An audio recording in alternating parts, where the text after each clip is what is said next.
آپ کسی سزا کا تصور بھی نہیں کر سکتے. ایمان بندے کا جو ہے نا وہ سلب ہو جاتا ہے. صادق آل محمد علیہ السلام نے فرمایا ما من شیء افسد للقلب من الخطیئہ. دیکھیں ایمان، خدا کو ماننا، اس کی وحدانیت پر باور کرنا، نبوت پر ایمان رکھنا، امامت پر، اللہ تعالیٰ کی عدالت پر قیامت تک، یہ وہ اعمال ہیں کہ جن کا تعلق قلب سے ہے، دل سے ہے. جی یہ کچھ زبان کا عمل ہے، میں زبان کے ذریعے اس عمل کو انجام دے رہا ہوں.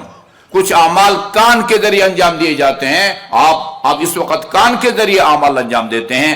عقائد، نظریات، آئیڈیالوجی سے جو آپ کہتے ہیں اس کا تعلق بندے کے دل سے ہے، دل سے ہے.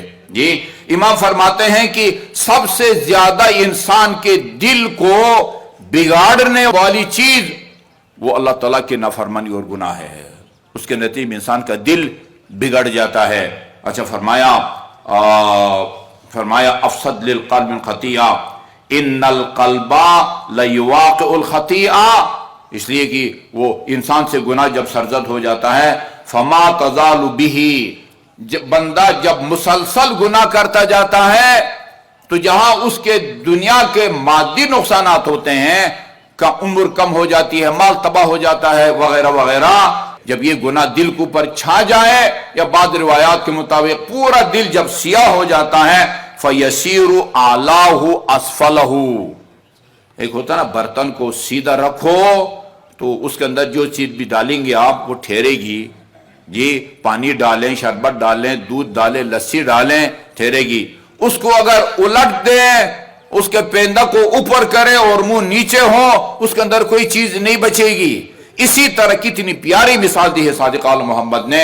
انسان جب مسلسل گناہ کر دیتا ہے اللہ اس کے دل کو اس طرح الٹ دیتا ہے جس طرح ایک برتن کو الٹا رکھا جائے تو اس کے اندر کوئی چیز سنبھلتی نہیں ہے. یعنی ایمان کی جو نعمت ہے نا وہ انسان سے سلب ہو جاتا ہے وہ گناہ کے نتیجے میں. اعوذ باللہ من الشیطان الرجیم، بسم اللہ الرحمن الرحیم. والعصر ان الانسان لفی خسر الا الذین آمنوا وعملوا الصالحات وتواصوا بالحق وتواصوا بالصبر.